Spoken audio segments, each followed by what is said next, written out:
লাল ভাইয়া, আমার টাকাটা যদি দিতে। কিসের টাকা? এই যে স্টেশন থেকে এতটা টোটো করেতে নিয়ে এলাম, তাই।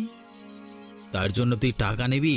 তুই কার থেকে টাকা চাইছিস? তোর জ্ঞান আছে রে? এই আমি জানি তুমি আমাদের টোটো সংগঠনের মাতব্বরের ডান হাত, কিন্তু আজ আমার সকাল থেকে কোনো ভাড়া হয়নি।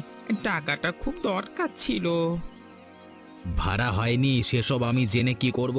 রাস্তায় গাড়ি নিয়ে যখন বেরিয়েছিস তখন ইউনিয়নকে টাকা দিতে হবে, আর আমার ভাড়াটা ভেবে নিস তুই ইউনিয়নকে দিয়েছিস, ঠিক আছে? আজ আমার বিশেষ প্রয়োজন ছিল দাদা, তাই তোমার কাছ থেকে হাত জোর করে মিনতি করছি দাদা। আহ, কেন? আজকে কি তোর বাবার বিয়ে নাকি? না মানে, আমার একমাত্র মেয়েটার জন্মদিন আছে কালকে। কালকে সারা দিন আর গাড়ি নিয়ে বেরোতে পারবো না, তাই যা রোজগার করবার আজকে শেষ সময়। আজকে যদি কমাতে না পারি তাহলে কালকে মেয়েটাকে কিছুই দিতে পারবো না। গরিবের ঘরে এমনিতেই ছুঁচোর কীর্তন, তার উপরে আবার মেয়ের জন্মদিন খাওয়ানোর ইচ্ছে। বাবারে বাবা, মরে যায়। বাবু, এমনিতেই তো আমি গরিব, দিনে ভালো করে কিছু খেতে পাই না। বউটা অল্প বয়সে মারা গেল মেয়েটাকে রেখে। এখন ওইটুকু মেয়ে সারা দিন সংসারের পেছনে কত কষ্ট করে। বছরে একটা দিন যদি আমি বাবা হয়ে একটু মেয়েকে আনন্দ না দিতে পারি, তাহলে তো বাবা হওয়াই আমার বেকার। ওগো, আরে তোমরা এসে শুনে যাও গো, এখানে বড় বাবাগিরি দেখাচ্ছে। তা তুই কি খাওয়াবি মেয়েকে? দই কাতলা। মেয়েকে দই কাতলা খাওয়ানোর বড় ইচ্ছে। ছোটবেলা থেকে ওই খাবারটা বড় পছন্দ করে। নিজে খুব ভালোভাবে রান্নাও করতে পারে। ভাগ বেটা। আরে যত রাজ্যের ছ্যাবলাম, ওসব দই কাতলা ফাতলার স্বপ্ন ছেড়ে দে। টাকা পয়সা পাবি না। আরে যা যা, দূর হয় এখান থেকে, যা।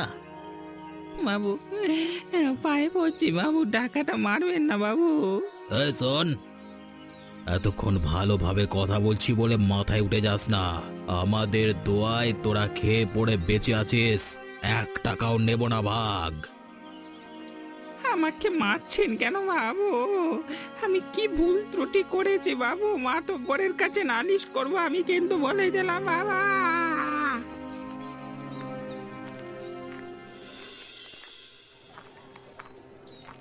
কি হয়েছে মা? তুমি কাঁদতে কাঁদতে কোথায় যাচ্ছ এই ভরা বাজারে?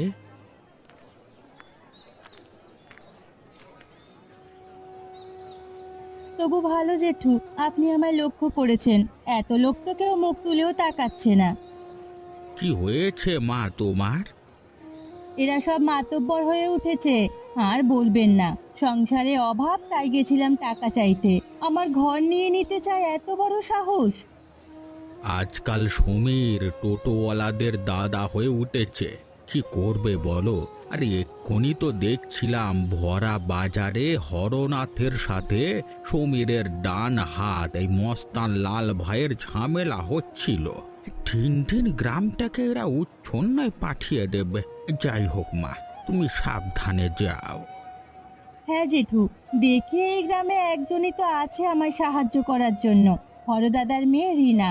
ওদের যা অবস্থা, হাত পাততেও ইচ্ছে করে না। যাই, দেখি যদি কিছু সাহায্য পাওয়া যায় কিনা। তবে আমি এই অপমান ভুলবো না। আমি অভিশাপ দিচ্ছি, খুব তাড়াতাড়ি ওদের এই অত্যাচারের বিনাশ হবে।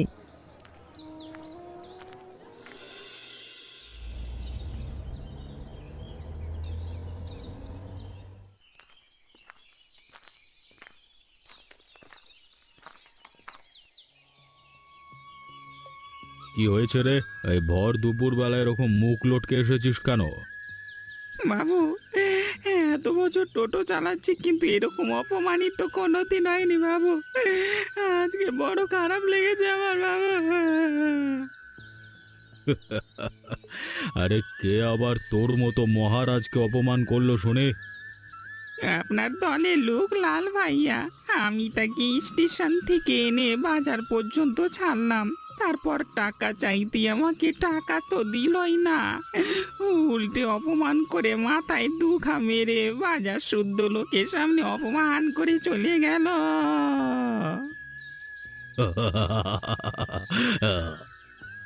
আপনি হাসছেন বাবু? তা হাসবো না? আর জানতে পারলাম তোর আবার মান সম্মানের জ্ঞান আছে। যাই হোক, আমার কাছ থেকে কি চাইছিস বল। রোজ তো সকাল থেকে সন্ধে পর্যন্ত এত কষ্ট করে টোটো চালাই রোদের মধ্যে। বাড়িতে কচি মেয়েটা আছে, সে সারাদিন কষ্ট করে, অথচ তাকে তাকে একটু সুখ দিতে পারি না। সামনে মেয়েটার জন্মদিন, টোটো চালকের সব টাকা তো আপনাদের ইউনিয়নে দিতে হয়। এখন মেয়েটার জন্মদিনে একদম হাত খালি। যদি একটু কিছু দিতেন টাকা পয়সা। আরে আমি তো খালি হাতে কাউকে কিচ্ছু দিই না রে বাছাধন। তোর বাপ মা তোর নাম রেখেছিল হরনাথ। তুই একটা বুদ্ধু, বুঝলি তো? শোন, একটাই উপায় আছে তোর টাকা নেবার। কি উপায় বাবু? আমার মেয়েটাকে জন্মদিনে ওর পছন্দের দই কাতলা খাওয়ানোর জন্য আমি সব কিছু করতে পারি বাবু। একেই বলে বড় লোকের ঘোড়া রোগ। আরে পেটে খাবার জোটে না, আবার মেয়েকে দামি দামি খাবার খাওয়াবে। শোন, যদি তোর মেয়েকে খুশি করতে হয় তাহলে তোর টোটোটা আমাকে বেচে দে। কি কি বলছেন বাবু? ওটা যদি বেচে দিই তাহলে খাবো কি? এই, তারপর যাই হোক কিছু একটা কাজ জোগাড় করে নিবি। শোন, তোরা হচ্ছিস ভিকিরির জাত, ঠিক আছে?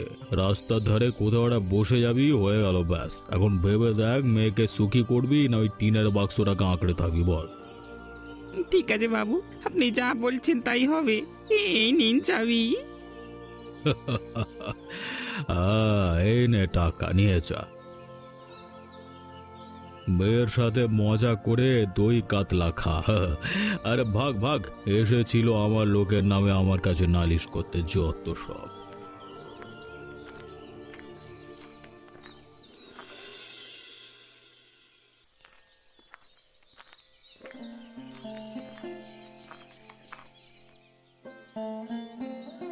কিরে রিনা, খেলা করছিস? এদিকে কি হয়েছে জানিস? কি হয়েছে কাকিমা? তোকে একটা গোপন খবর দিচ্ছি, কিন্তু আমি বলেছি কাউকে বলবি না। আচ্ছা বলবো না, বলো না। তোর বাবা তো টোটো বিক্রি করে দিয়েছে। কি বলছো কি কাকিমা? রোজ তুমি মিথ্যে কথা বলছো। বাবা যদি টোটো বিক্রি করে দেয় তাহলে আমরা খাবো কি? তোকে ভালো রাখার জন্য করেছে রে রিনা। আমাকে ভালো রাখার জন্য? কিভাবে? তোর জন্মদিন আসছে দুদিনের মধ্যে, তাই তোর পছন্দের দই কাতলা খাওয়ানোর জন্য তোর বাবাকে টোটো বিক্রি করতে হয়েছে। কেউ তো আর এমনি টাকা দিচ্ছিল না। আর ইউনিয়নের লোকেরা যেভাবে রোজ রোজ অত্যাচার করছে, তাতে টোটো রেখেই বা লাভের তো কিছু হচ্ছিল না। আমার খুব কষ্ট হচ্ছে কাকিমা। আমি যখন থেকে বুঝতে শিখেছি তখন থেকে দেখছি বাবা শুধু কষ্ট করেই যায় সারাদিন মুখ বুজে। মা যখন খুব অসুস্থ তখন বাবা সারাদিন চেষ্টা করেছে, কিন্তু কেউ বাবাকে একটুও সাহায্য করেনি। চোখের সামনে মা মারা যায়। আজ আমার জন্মদিনে আমার প্রিয় দই কাতলা খাওয়ানোর জন্য বাবাকে পর্যন্ত টোটোটা বিক্রি করতে হয়েছে। কাঁদিস না রিনা, কষ্ট তো সবার জীবনেই আসে, বল। সবার জীবনে কষ্ট আছে আমি মানছি, কিন্তু আমাদের জীবনের কষ্ট কোনোদিন শেষ হবে বলে তো মনে হয় না। শেষ হবে, সমস্ত কষ্টের একদিন শেষ হবে।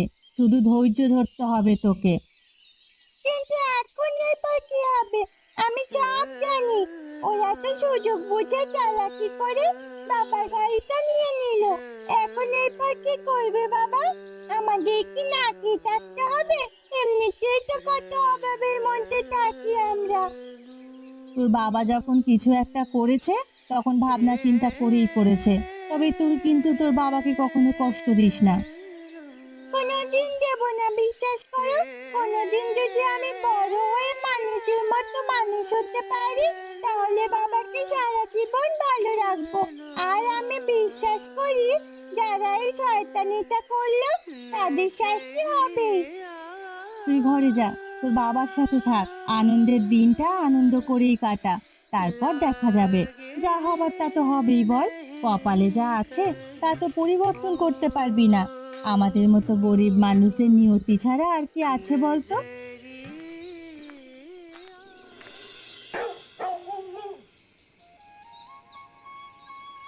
কিরে মা, তুই খুশি হয়েছিস তো? আমি খুব খুশি হয়েছি বাবা। তুমি বলো তো রান্না কেমন হয়েছে? তুই একদম তোর মায়ের মতো হয়েছিস। যেমন মনে দয়া মায়া তেমন রান্নার হাত। তোর হাতের দই কাতলা নয় তো, একেবারে যেন অমৃত। বাবা, তুমি আমার খুশির জন্য, আমার জন্মদিনের জন্য তোমার প্রিয় ছোটটা বিক্রি করে দিলে। কি করব মা, এছাড়া তো আর আমার কাছে কোনো উপায় ছিল না। এই দু টুকরো মাছ কিনবার জন্য আমার থেকে গাড়িটা ওরা কেড়ে নিল। তুমি কেন দিলে বাবা? আর যদি দই কাতলা না খেতাম তাহলে কি খুব অসুবিধে হতো? জীবনে আর আছে কি বলতো? তোর মুখের দিকে তাকিয়ে তোকে খুশি রাখবার জন্য বাঁচি। সব কিছু রেখেও যদি তোকে খুশি করতে না পারি তাহলে তো এই জীবন বৃথা। তার থেকে যা হওয়ার হয়ে গেছে, কালকের কথা কালকে ভাবা যাবে। আমি অনেক কিছু কাজ জানি, কিছু একটা করে নেব। তোর মুখে আজকে হাসি দেখছি, এতেই আমার চোখ জুড়িয়ে যাচ্ছে মা। কিন্তু আমি তো তোমার মুখের দিকে তাকাতে পারছি না বাবা, আমার খুব কষ্ট হচ্ছে। তুই কষ্ট পাবি না। তোকে আনন্দ দেওয়ার জন্য যখন এত কিছু করছি, তখন কষ্ট পাবি কেন তুই? আমি কি কোনোদিন ভালো সুখের দিন দেখবো না? এই দুনিয়ায় গরিব মানুষের জন্য কোনো সুখ লেখা নাই রে। যদি লেখা থাকতো তাহলে নিশ্চয়ই আমরা পেতাম। যাই হোক, এখন খাওয়া দাওয়া করে নে, এসব কথা তোকে ভাবতে হবে না। খাবো তো বটে, তবে আমি কথা দিচ্ছি তোমার চোখের জল আমি একদিন বড় হয়ে মুছে দেবই। আর ওই শয়তানগুলোর খুব তাড়াতাড়ি শাস্তি হবে, তুমি দেখো। যত যাই হোক, তোকে এসব ঝামেলার মধ্যে জড়াতে হবে না।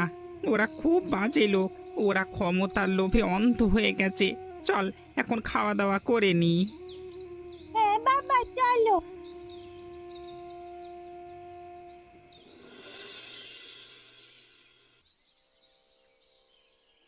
দাদা, তোমার সাথে যা হয়েছে সব শুনেছি।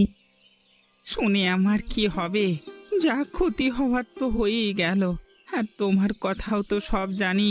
তোমারও কি আর কম ক্ষতি হয়েছে?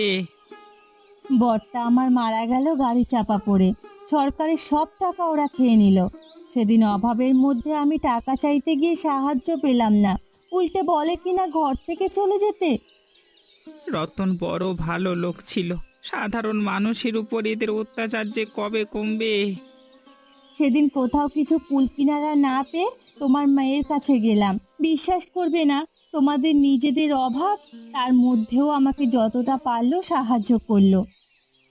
গ্রামের মানুষেরা যতদিন আলাদা হয়ে থাকবে ততদিন ওরা যত খুশি অত্যাচার করবে। কি আর করা যাবে, সব নসিব। আমার আর কিছু ভালো লাগছে না। গাড়িটা চলে যাওয়ার পর থেকে ভয়ানক অভাব, মেয়েটার মুখের দিকে তাকিয়েও থাকতে পারছি না।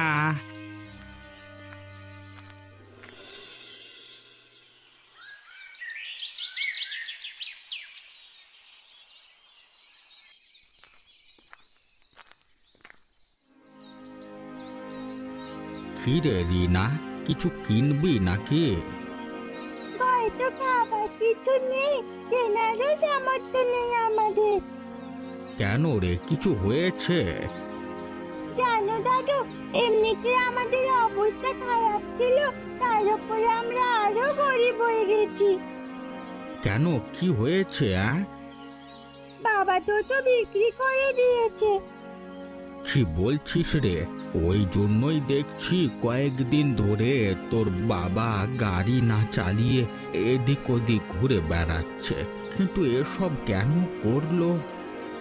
দুদিন আগে আমার জন্মদিন ছিল, আমার প্রিয় দই কাতলা খাওয়ানোর জন্য ছোট ইউনিয়নের লোকেরা টাকার বিনিময়ে চালাকি করে আমাদের গাড়িতে নিয়ে নিয়েছে। ছি ছি ছি ছি, এই তো একেবারে পিশাচের মতো কাজ। এই নে, কিছু চাল ডাল আছে, তুই নিয়ে যা। অন্তত দিন দুই তো তোর চলবে। কিন্তু দাদু, তোমার কিভাবে চলবে?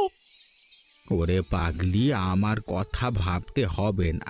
আমি গরিব বামুন বুড়ো, এই বুড়ো বয়সে আর কত খাবো? যা যা, যা দু পয়সা এদিক ওদিক করে রোজগার করি তাতেই আমার দিন কেটে যায়। তোর এখন বাচ্চা বয়স, তোদেরকে ভালো করে সুখে থাকতে হবে। কিন্তু আমাকে কিছু বুদ্ধি দেবে যাতে বাবার এই কষ্ট দূর করতে পারি। বাবা বড্ড কষ্টে আছে। যে করি হোক, ওই শয়তানগুলোকে মাতব্বরি থেকে সরাতে হবে। গ্রামের মাতব্বর হয়ে উঠেছে একেবারে ওরা। শুধু তোর বাবা নয়, আরো অনেককে অত্যাচার করছে। তাহলে সবাইকে এক জায়গায় করে আমরা আক্রমণ করতে পারি। আসলে কি জানিস তো, গরিব মানুষের কোনো শির দ্বারা নেই। গরিব মানুষ একজোট হতে জানে না। কেউ যদি এমন একজন আসে যে বুঝিয়ে শুনিয়ে সবাইকে এক করতে পারে, তাহলেই ওদের শাস্তি দেওয়া যেতে পারে। আমি তো খুব ছোট, তাই আমার কথা কেউ শুনবে না। যদি আমি বড় হতাম তাহলে আমি সবার সাথে গিয়ে কথা বলতাম। দেখবে আমি একদিন খুব বড় হয়ে যাব, তখন আমি ওদের শাস্তি দেব। ঠিক আছে, আমি যাই, বাবার জন্য কিছু রান্না করি।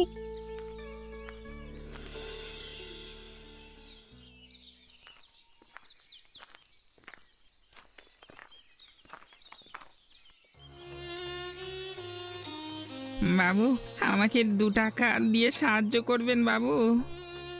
এ কি, তুমি কে? শরীর আছে, খেটে খাও, লোকেদের কাছ থেকে টাকা চেয়ে বেড়াচ্ছ কেন? কাজ করে যদি খাবার অবস্থায় থাকতাম তাহলে কি আর হাত পাততে হতো? কেউ কি আর সাধে ভিক্ষে করে? তোমাকে দেখে মনে হচ্ছে তুমি আসল ভিখিরি নও। তোমার কি কিছু হয়েছে? আপনি কে আমি জানি না, শহর থেকে এসেছেন এতটুকু বুঝতে পারছি। তবে আপনাকে আমি গোপনে কিছু কথা বলতে চাই। আমি তোমাদের গ্রামে শহর থেকে এসেছি, বলো কি বলবে? আমার একটা টোটো গাড়ি ছিল এই কদিন আগে পর্যন্ত। সেটা নিয়ে স্টেশন থেকে বাজার পর্যন্ত চালাতাম, অথচ তার সব পয়সা ইউনিয়নের লোকেরা অত্যাচার করে কেড়ে নিত। গরিব ঘরে আমি আমার ছোট মেয়েটাকে নিয়ে থাকি। ওর জন্মদিনে প্রিয় দই কাতলা খাওয়ানোর জন্য নিজের হকের ভাড়া চাইতে ইউনিয়নের লোকেরা আমার গাড়িটা নিয়ে নিয়েছে 2 টুকরো মাছের বিনিময়ে। কি বলছো কি তুমি? ছি ছি ছি ছি ছি, এখানে এরকম মানুষের বাস? আপনারা শহরে যারা থাকেন তারা ভাবেন যে গ্রামের সব সাধু পুরুষদের বাস। কি করব বাবু, এদেরকে নিয়েই থাকতে হয় আমাদের। এখন আমাদের গ্রাম অর্ধেক শহর হয়ে উঠেছে, কেউ চাষবাস করে না। এখানে কি কাজ করব বলতে পারেন? এইদিকে ছোট মেয়েটাকে ছেড়ে বাইরে কোথাও কাজে যেতে পারি না। তোমাকে কোথাও যেতে হবে না, কয়েকটা দিন সময় দাও। তুমি চুপচাপ থাকো, যা করবার আমি করব। এমনই কাউকে দরকার ছিল আমাদের গ্রামে, যে ন্যায় বিচার করতে জানে। আমাকে ক্ষমা করবেন, আমি বাধ্য হয়ে ভিক্ষে চেয়েছি আপনার কাছে। আমি নিজেও ভিক্ষে করে খেতে চাই না। ঠিক আছে, তোমার এই গোপনে ভিক্ষের কথাটা কেউ জানবে না। আসলে ভালো লোককে ভিক্ষে করতে দেখলে খুব কষ্ট হয়। মানুষ মানুষের উপর অত্যাচার দিন দিন এমন বাড়িয়ে চলেছে যে ভালো মানুষের আর বেঁচে থাকবার উপায় নেই।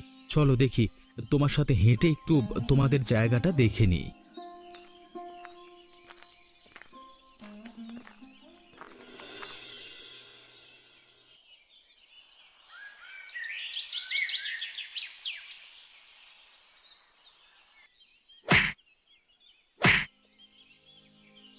এসব কি হচ্ছে? ওরা ওরকম লোকটাকে ধরে মারছে কেন? আপনি নতুন এসেছেন গ্রামে, তাই এসব কিছু জানেন না। আমরা তো এসব দেখে দেখে অতিষ্ঠ হয়ে গেলাম। কিন্তু তা বলে একটা অসহায় লোককে ওরকম ভাবে মারবে? মানে ও লোকটার দোষ কি? ওরা হচ্ছে সমীর আর লাল ভাই, এই অঞ্চলের দাদা। ওদের মারবার জন্য কোনো কারণ লাগে না। ওরা কি আইন কানুনের ঊর্ধ্বে নাকি? বলতে গেলে সেরকমই।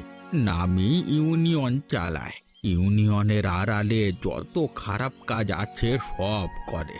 শুধু তাই নয়, যারা টোটো চালায় তাদের থেকে ওই ইউনিয়নের চাঁদার নাম করে প্রায় সব টাকাই হাতিয়ে নেয়।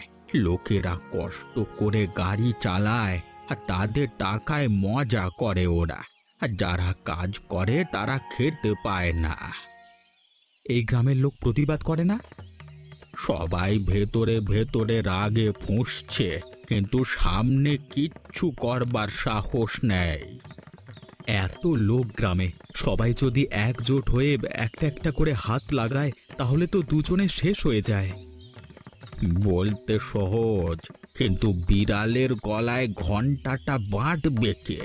সবাই শুধু মুখেই বলে প্রতিবাদ করবে, কিন্তু কাজের কাজ কিছুই হয় না। এসব চলতে দেওয়া যায় না। এই গ্রামে যখন আমি একবার এসে গেছি তখন এই অনাচার আর চলতে দেওয়া যাবে না। কি করবে বাবা তুমি? আপনি এই গ্রামের সব থেকে বয়োজ্যেষ্ঠ মানুষ মনে হচ্ছে। সবাইকে গোপনে বলে কালকে একটা সভা ডাকুন। সেখানে আমি সবাইকে এক জায়গায় করে ওদের বিরুদ্ধে প্রতিরোধ করে তুলব। ওদেরকে কমিটি থেকে হাঁটিয়ে নতুন সৎ লোককে দায়িত্ব দিতে হবে, শাস্তিও দিতে হবে ওদের। তোমার মতো একটা শিক্ষিত মানুষেরই কমতি ছিল এ গ্রামে। ঠিক আছে বাবা, তুমি যখন বাইরে থেকে এসে এতটা দায়িত্ব নিচ্ছ, তখন আমি আমার দিক থেকে সবটা সাহায্য করব। তবে যা করবেন খুব সাবধানে, কেউ যেন কিছু জানতে না পারে। জানতে পারলেই বা কি আর করবে? আমার জীবন শেষের পথে। লোকের হুমকি শোনার দিন চলে গেছে আমার। তুমি তোমার মতো প্রস্তুতি নাও, আমি ব্যবস্থা করছি। আমাদের বাজার কমিটির এই টোটো চালকদের উপর ইউনিয়নের অত্যাচার দিন দিন বাড়ছে। তাই শহর থেকে আসা এই বাবু চালকদের হয়ে তাদের ভালোর জন্য লড়াই করতে চাইছে। তোমরা সবাই বাবুর কথা শোনো, তোমাদের ভালো হবে।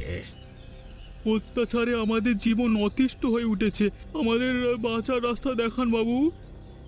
সেই রাস্তার সন্ধান শুধুমাত্র আমি বলতে পারি, কিন্তু দায়িত্ব তোমাদের নিতে হবে। আপনি যা বলবেন আমরা তাই করব। তোমাদের প্রথমে সবাইকে একজোট হতে হবে। তোমরা গরিব মানুষ, যদি একজোট হয়ে পরস্পরের সাথে না থাকো তাহলে যারা বড় লোক তারা অত্যাচার শোষণ করবেই। তোমরা একজোট হও, আমি তোমাদের সবাইকে নিয়ে ওদেরকে কমিটি থেকে সরিয়ে দেব। কিন্তু শুধু কমিটি থেকে সরালি হবে না, ভালো একটা লোক নিয়োগ করতে হবে। তোমাদের গ্রামের সব থেকে পুরনো টোটোওয়ালা ওই হরনাথকে সভাপতির দায়িত্ব দেওয়া হবে। তোমরা রাজি আছো তো? হরনাথ খুব ভালো লোক, ওকে আমরা চাই। তাহলে এখন থেকে সমীর আর লাল ভাইয়ের কথা তোমরা শুনবে না, 1 টাকাও দেবে না ওদের। তার বদলে ওরা যদি তোমাদের কোনো একজনের উপর অত্যাচার করতে আসে, তোমরা সবাই মিলে ঝাঁপিয়ে পড়ে প্রতিবাদ করবে। আমি তোমাদের পাশে আছি। অত্যাচারের দিন শেষ, আমরা এবারে ঘুরে দাঁড়াবো।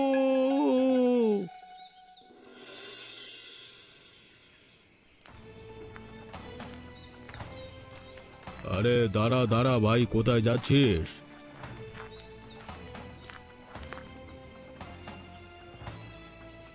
আমাদের পেছনে লঙ্কা বাটা দিয়ে এখন বাড়ি ফেরা হচ্ছে।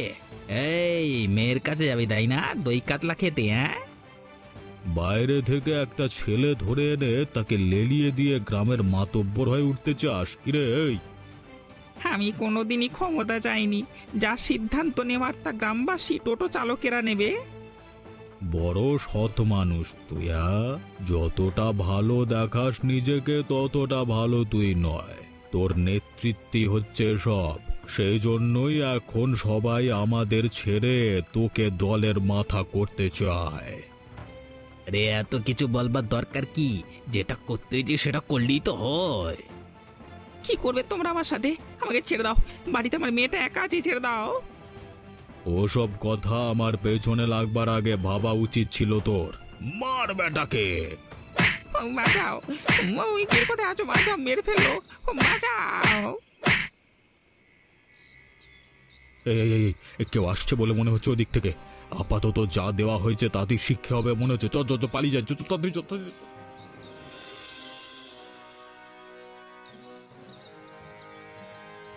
এই অত্যাচার আমরা মানছি না, মানব না। দেখেছো তো, আমি যা বলেছিলাম তাই হয়েছে। কালকে আমরা সভা করেছি বলে তোমাদের ভবিষ্যৎ সভাপতিকে এরা মেরে ফেলবার সিদ্ধান্ত নিয়েছিল। চিৎকার শুনে আমি এই বুড়ো শরীরে ছুটে আসবার চেষ্টা করি, তাই তোরা ফেলে রেখে পালালো। না হলে তো মেরেই ফেলতো আমাকে। তবে এই ঘটনা জানাজানি হওয়ার পর তোমরা যেভাবে এদের দুজনকে মারতে মারতে গাছে বেঁধেছো, এটাই তোমাদের একতার পরিচয় পাওয়া যায়। শুধু এখানেই থেমে গেলে হবে না, এদেরকে আরো মারতে হবে।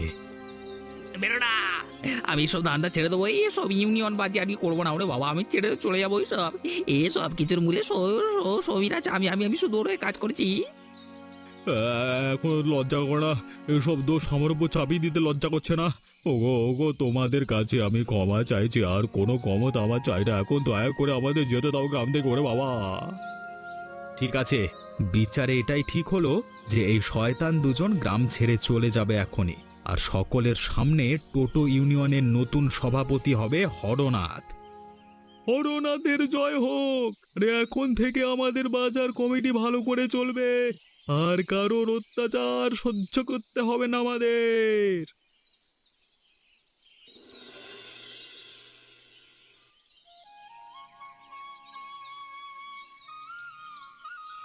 দেখেছিস রিনা, তোর বিজন কাকা কত ভালো।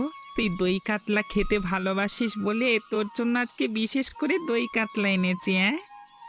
সেদিন যখন স্টেশনে তোমার থেকে সবকিছু শুনলাম, তখন আমার মন গলে গিয়েছিল। একটা ছোট মেয়ের জন্মদিনের জন্য কেউ যদি এমন করতে পারে, তাহলে তার মতো শয়তান আর দুনিয়াতে নেই। তাই আমি সেদিনই ঠিক করেছিলাম, যদি গ্রামের সমস্যার সমাধান করতে পারি, তাহলে আমি নিজে গিয়ে বাচ্চাটাকে ওর পছন্দের দই কাতলা খাইয়ে আসবো। আমি খুব খুশি হয়েছি। আজকে আমার জন্মদিনে আসল দই কাতলা খাওয়ার দিন। কারণ সেদিন বাবা আমাকে খাওয়ানোর জন্য দুধ বিক্রি করেছিল। সবকিছু জেনে আমার গলা দিয়ে ভাত নামছিল না। হ্যাঁ হ্যাঁ হ্যাঁ, আর আজকে আনন্দের দিন। আচ্ছা, ফিরে পাওয়ার দিন। আমি শুধু ভাবতাম আমাদের কপালে একটু সুখ কবে আসবে। শেষ পর্যন্ত তোমার জন্যই সব হলো কাকু। হ্যাঁ, আমি তো নিমিত্ত মাত্র। তোর বাবা এত সৎ এবং ভালো মানুষ বলেই গ্রামের সবাই তোদেরকে মাথায় তুলে নিয়েছে। সারা জীবন এরকম সৎ পথেই জীবন কাটানো উচিত। মাঝে মাঝে ভাবি, জীবনে হয়তো সবকিছুই গুরুত্বপূর্ণ। সেদিন আমার থেকে একটা টোটো নিয়ে নিয়েছিল ওরা, আর আজ পুরো বাজারের সব টোটোই হিসেব মতো আমার। আজ আমার খুব বেশি করে মায়ের কথা মনে পড়ছে। মা যদি আজকে থাকতো খুব খুশি হতো। তোর মা যেখানেই থাকুক, সেখান থেকেই আজকের দিনটা দেখছে রে। আমার জন্মদিনে কয়েকটা দিন পেরিয়ে গেলেও আজ আমার আসল জন্মদিনের উৎসব। কারণ আজ আমি বাবার মুখে হাসি দেখতে পেয়েছি। আমি প্রতিজ্ঞা করেছিলাম, যেদিন আমি বাবার মুখে সত্যিকারের হাসি দেখতে পাবো, সেদিনই হবে আমার আসল জন্মদিন। তুই আরো বড় হয়ে ওঠ, তোর বাবা আরো খুশি হবে। আমি মানুষের মতো মানুষ হয়ে বাবাকে খুশি করব। এটাই আমার জন্মদিনের প্রতিজ্ঞা। আর হ্যাঁ, এবার আমরা মন দিয়ে খাওয়া দাওয়া শুরু করব। তোমরাও যদি আমার মতো দই কাতলা পছন্দ করে থাকো, তাহলে আমাদের বাড়ি এসো কিন্তু। আর হ্যাঁ, আমাদের চ্যানেলটা সাবস্ক্রাইব করো।